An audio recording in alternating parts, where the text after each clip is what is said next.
ये कोई भी पेशेंट का अभी तक हमने ACLS सीखा ना कि किस पेशेंट को किस तरह रिससिटेट किया जाता है। तो जब भी कोई पेशेंट को कार्डियक अरेस्ट होता है तो उसके बाद क्या करना चाहिए? जैसे कार्डियक अरेस्ट हुआ, उसको रिवाइव कर लिया हमने, रिवाइव करने के बाद कुछ करना चाहिए ना, क्योंकि तो पेशेंट रिवाइव हो गया, नहीं हुआ तो फिर आप फैमिली को हैंड ओवर करते हो।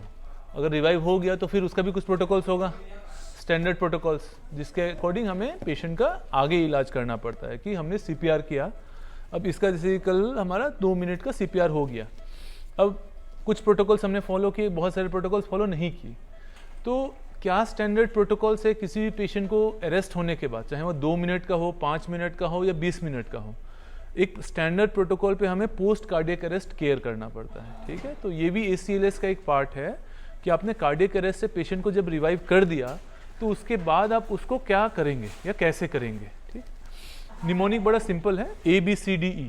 ठीक है, तो हमने A पता है क्या होता है, एयरवे। ठीक है, तो एयरवे में क्या करना है कि एक बार आपने CPR कर लिया, CPR करने के बाद पेशेंट रिवाइव हो गया, तो सबसे पहले क्या है, उसको ट्यूब इन करना है, मतलब एंडोट्रेकियल ट्यूब डलवाना ही डलवाना है। उसमें बिना एंडोट्रेकियल ट्यूब डाले पेशेंट आपका मैनेज नहीं होने वाला है, तो एंडोट्रेकियल ट्यूब डालना है। B से क्या हो गया, ब्रीदिंग।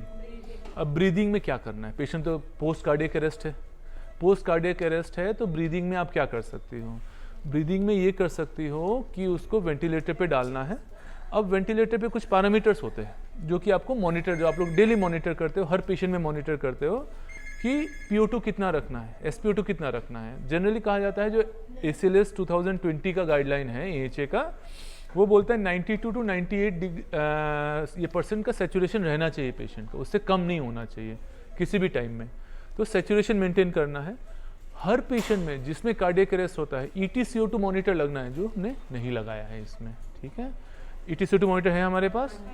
हर कार्डियक अरेस्ट के बाद वाले पेशेंट में ETCO2 लगना ही लगना है, उसके बिना आपका post cardiac arrest care complete नहीं होगा। अब ETCO2 क्यों लगाते हैं, आप पूछोगे कि बेकार का काम बढ़ा दिया हमारा, राइट। क्यों लगाते हैं ये आप समझ जाओ, शायद उससे आपको बेटर मोटिवेशन मिले क्यों लगाना है। कार्बन डाइऑक्साइड जो होता है हम ABG में देखते हैं, ABG दिन में कितना, 2 बार कर लोगे, 3 बार कर लोगे, 4 बार कर लोगे। ETCO2 जो मॉनिटर होता है वो आपको रेगुलर, जैसे कि हार्ट रेट दिखाता है, सैचुरेशन दिखाता है, वैसे कंटिन्यूअस CO2 मॉनिटर दिखाएगा। वो इसलिए दिखाया जाता है कि आपका टारगेट 35 to 45 के बीच में रहना चाहिए। ज़्यादा हुआ तो क्या होगा, ज़्यादा हुआ तो आपका ब्रेन का अगर 10% या 20% हिस्सा काम नहीं कर रहा था पोस्ट अरेस्ट के टाइम में, जो डिले हुआ उससे, वो पता चला 40% 50% पे चला जाएगा, जो बेकार का हिस्सा होगा। तो ब्रेन को बचाने के लिए इसको न्यूरो प्रोटेक्टिव स्ट्रेटेजीज बोला जाता है कि दिमाग का जो बचा हुआ हिस्सा है वो बच जाए, जो चला गया वो तो चला गया, लेकिन जो बचा है वो तो बचा लो। तो उसके लिए क्या करना पड़ता है हमें, सबसे पहला काम जो करेंगे, ट्यूब डालेंगे, सैचुरेशन को मेंटेन करेंगे। सिर्फ ऑक्सीजन से ब्रेन नहीं चलता है, कार्बन डाइऑक्साइड भी मेंटेन करना होता है, तो 35 to 45 मेंटेन करना है। सेम जब आप ABG पे देखोगे तो उसमें भी आपको करीब करीब 35 to 45 के बीच में मेंटेन करना चाहिए। आज से 5 साल 10 साल पहले बोला जाता था 30 कर दो, क्यों, ज़्यादा हाइपर वेंटिलेट कर दोगे तो न्यूरो प्रोटेक्टिव स्ट्रेटेजी हो जाएगा। अभी वो ये ऑब्सोलीट हो गया, PCO2 को 35 to 45 ही मेंटेन करना होता है। ठीक, अब आ जाओ सर्कुलेशन पे। सर्कुलेशन मतलब क्या हुआ, ब्लड प्रेशर्स। तो ब्लड प्रेशर्स में क्या इंपॉर्टेंट है कि सिस्टोलिक ब्लड प्रेशर को 90 से ऊपर रखा जाए और मीन आर्टेरियल प्रेशर को 65 से ऊपर रखा जाए। तो ABC हो गया। ठीक है, D और E में डिसेबिलिटी और एक्सपोजर तो करना ही है कि भाई हम उसका कुछ डिसेबिलिटी है नहीं है। डिसेबिलिटी में जनरली सारे पेशेंट को तो ऑलरेडी, वो पेशेंट को अगर कार्डियक अरेस्ट हुआ है तो डिसेबिलिटी तो है ही, तो उसमें हम असेस करेंगे और क्या कर सकते हैं। ठीक है, और एक्सपोज करके चेक करना है कहीं कोई इंजरी है नहीं है, वो करना है। तो ये सिंपल ABCD निमोनिक फॉलो करना है। और एक बहुत इंपॉर्टेंट चीज़ जो हम लोग किसी पेशेंट में नहीं करते या करना चाहिए, जो स्टैंडर्ड प्रोटोकॉल है, वो होता है TTM। TTM का फुल फॉर्म पता है किसी को, टारगेटेड टेम्परेचर मैनेजमेंट। ये ACLS के गाइडलाइन में है कि कोई भी पेशेंट को अगर 5 मिनट 10 मिनट का कार्डियक अरेस्ट होता है तो उसके टेम्परेचर को हम 32 to 36 डिग्री सेंटीग्रेड के बीच में अगले 24 घंटे के लिए मेंटेन करें, उससे ज़्यादा नहीं होने देना। ये भी दिमाग को बचाने का एक स्ट्रेटेजी है, इसको भी न्यूरो प्रोटेक्टिव स्ट्रेटेजी बोला जाता है। ठीक है, तो कारण क्या है, अगेन जब तक कारण नहीं जानोगे समझोगे नहीं। कारण ये होता है कि जनरली कार्डियक अरेस्ट के बाद पेशेंट को फीवर थ्रो करता है। ठीक है, due to chemical imbalances in the brain, वो फीवर होता है, कई बार पोस्ट हाइपोक्सिक फीवर आता है। तो इन डैट केस अगर फीवर आएगा, किसी का 38 डिग्री टेम्परेचर होगा, उससे सेकेंडरी ब्रेन इंजरी होता है। तो जहां आपको ब्रेन को बचाना था, पता चला और आप और इंजरी कर रहे हो, तो वो इंजरी रोकना है। तो उसके लिए क्या करना है, टेम्परेचर को 32 टू 36 डिग्री रखना है। कैसे रखेंगे आप?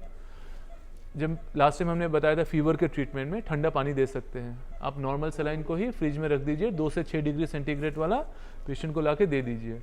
हमेशा इसमें कोर टेम्परेचर मॉनिटरिंग करना चाहिए। कभी भी इस तरह के पोस्ट कार्डियक अरेस्ट वाले पेशेंट्स में आपको axillary temperature is not very suitable, कि तो आप नेजल जो कोर टेम्परेचर मॉनिटर है वो डालिए, या इसोफिजियल मॉनिटर ये डालना होता है, ठीक है। तो कोर टेम्परेचर मॉनिटरिंग बहुत इंपॉर्टेंट होता है। और जो 32 टू 36 में बोल रहा हूँ वो कोर टेम्परेचर होता है, वो एक्सिलरी टेम्परेचर नहीं होता है। तो टारगेटेड टेम्परेचर मैनेजमेंट उतना ही ज़रूरी है जितना कि आपने CPR करके पेशेंट को रिवाइव किया, तो उसके बाद का, जैसे कि आप खाना खाते हो तो चावल के साथ दाल भी खाते हो ना, रोटी के साथ सब्जी भी खाते हो ना, तो ये उतना ही ज़रूरी है जितना आपके खाने में सब्जी का इंपॉर्टेंस है। CPR तो कर दिया, अब उसके बाद जो ब्रेन का पार्ट हमने बचाया है उसको अच्छे से बचा के रखना है, ताकि वो पेशेंट कामयाब हो आगे जाके, ऐसा नहीं कि वो वेजिटेटिव स्टेट में घट जाए। तो उसके लिए ये सारी चीज़ें करनी है। A एयरवे ठीक करना है, B ब्रीदिंग ठीक करनी है, C सर्कुलेशन ठीक करना है, ठीक है, और टारगेटेड टेम्परेचर मैनेजमेंट करना है। इतना जब 4 चीज़ कर लिया, एक और इम्पॉर्टेंट चीज़, जब भी पेशेंट को अगली बार कोई भी आप लोगों में से हो कार्डियक अरेस्ट हो, एक 12 लीड ECG होना ही होना चाहिए पेशेंट को रिवाइव करने के बाद, याद रखना ये।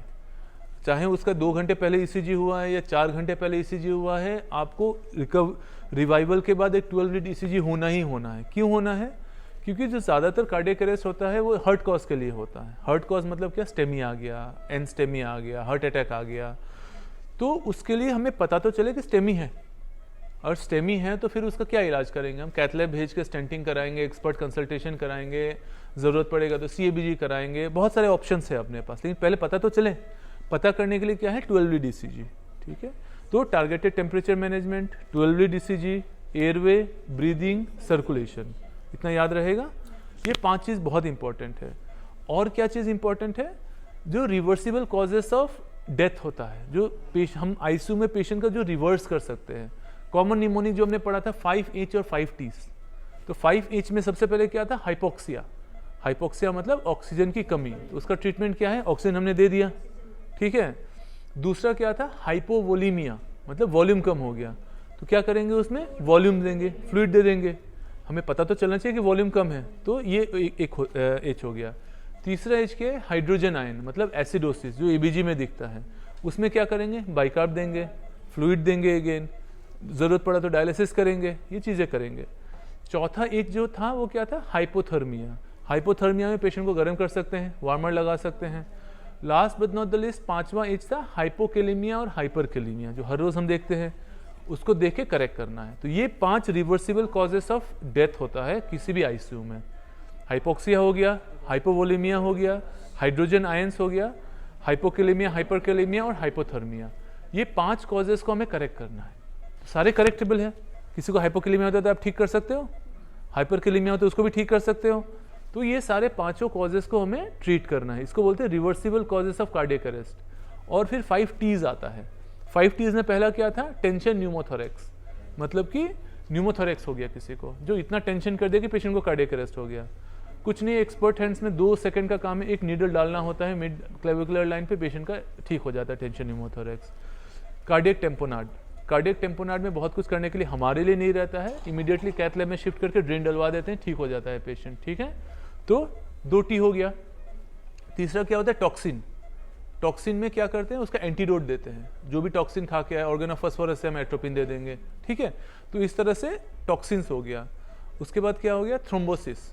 थ्रोम्बोसिस में क्या क्या थ्रोम्बोसिस हो सकता है? कोरोनरी हो सकता है, मतलब कि MI। उसके लिए क्या कर सकते हैं? स्टेंट कर सकते हैं, या एंटीकोगुलेशन हम यहाँ स्टार्ट करते हैं, क्लेक्सेन देते हैं, इकोस्प्रिन देते हैं, जो भी देते हैं। लास्ट T क्या होता है? थ्रोम्बोसिस पल्मोनरी, मतलब पल्मोनरी एम्बोलिज्म हो गया। उसमें क्या, वहाँ पे पेशेंट पड़ा हुआ है, क्लेक्सेन BD दे देते हैं। तो कॉज हमें पता होगा तभी इलाज करेंगे, बिना कॉज के तो इलाज होने वाला है नहीं। तो ये 5H और 5Ts आपको ध्यान रहना चाहिए। नहीं है, गूगल करके देख लीजिएगा क्या क्या 5H और 5Ts होता है। सारे का मैनेजमेंट मैंने आपको बता दिया। तो जब भी पेशेंट पोस्ट कार्डियक अरेस्ट हो, उसका ट्यूब डलना है, एंडोट्रेकियल ट्यूब। दूसरा ब्रीदिंग मेंटेन करना है, PCO2 टारगेट करना है, सैचुरेशन टारगेट करना है, ABG करना है, जो भी करना है। सिस्टोलिक 90 से ऊपर रखना है, मैप 65 से ऊपर रखना है, टेम्परेचर 32 to 36 डिग्री रखना है।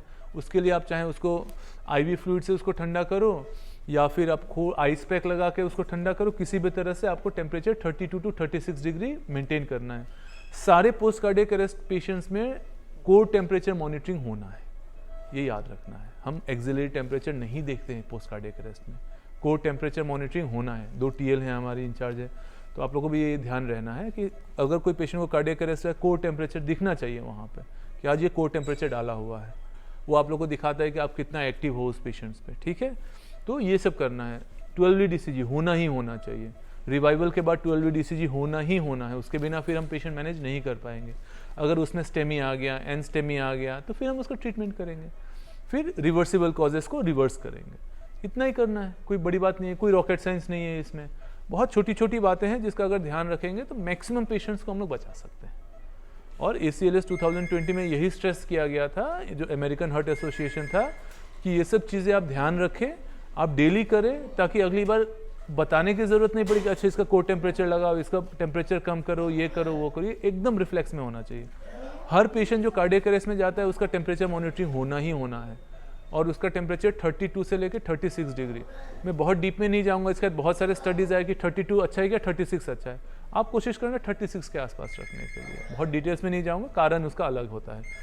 32 33 पे लाने से कोआगुलोपैथी स्टार्ट हो जाता है, बहुत ठंडा कर दोगे पेशेंट को तो ब्लीडिंग स्टार्ट हो जाता है, इसीलिए वो सब नहीं करना चाहिए, ठीक है। बट आप 35 36 में, मेन है फीवर नहीं होने देना है पेशेंट को। कार्डियक अरेस्ट के बाद कहीं भी फीवर हो गया, मतलब ऊपर वाला हिस्सा जो बचा था वो चला गया आपका। CO2 60-70 आ गया, ऊपर वाला हिस्सा जो बचाया आपने मेहनत करके 20 मिनट CPR करके वो निकल लिया फिर, ठीक है। ठीक है, थैंक यू, बंद कर।